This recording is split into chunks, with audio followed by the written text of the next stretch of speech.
humbling. First of all, it makes me feel good that I was recognized. But I tell people this all the time. This is just it's part of what I do.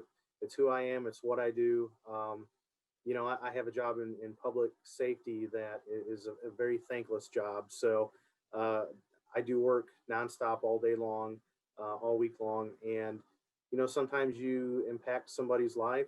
Sometimes you do good for the community, and it goes without a thanks. And I'm okay with that. I'm great with that.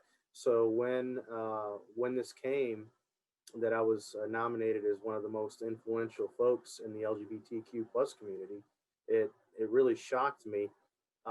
It really did surprise me. I'm just doing what I know how to do, and that's basically advocate and work and speak my mind as I always have. So for me, it's a very humbling experience. It makes me feel happy that the work that's being done out there is going noticed, and it's making an impact or a difference on someone else's life. Yeah. I never had a voice for me during my journey as a young adult in my career, and being that LGBTQ representative for the community, I felt it was my obligation to do that. And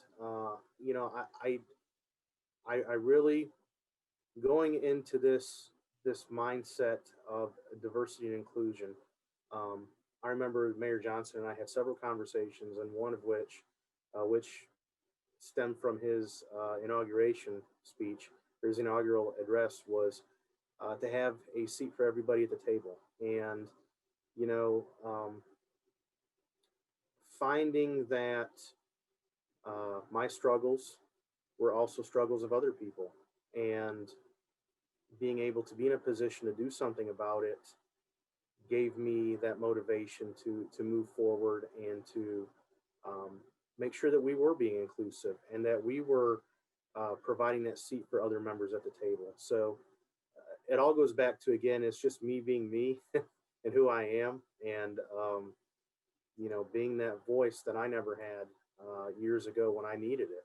So using personal experience and the ability now to be able to use the resources that I have and use that position that I have to be able to be that voice for individuals that don't have that voice. I can tell you that our Municipal Equality Index, hopefully our results should be out soon. I'm anticipating that, going into this, going into my term early on, doing an audit of the Municipal Equality Index put out by HRC and Georgia Equality, looking at our score in Savannah was a 40 out of 100. I mean, that was horrible, absolutely horrible. So I'm hoping that our score is much higher. Myself, along with Dusty Church and a lot of other individuals, worked hard and tirelessly to make sure that we were being as inclusive as possible and trying to bring that score up, to be that inclusive city, to be uh, to be a place where LGBTQ members are recognized as equal members of society, and have the same equal rights as other people do. So my thing is to make sure that we get that municipal score up as close to 100 as possible. The other the other thing that I would like to see is some sort of a human rights commission established in the city of Savannah. And very early, I'm looking at what other cities do. I've had the opportunity now to work with some other cities who did not have an anti-discrimination ordinance, and Statesboro is one city that is now put forth the same thing that we have here in Savannah, which is exciting.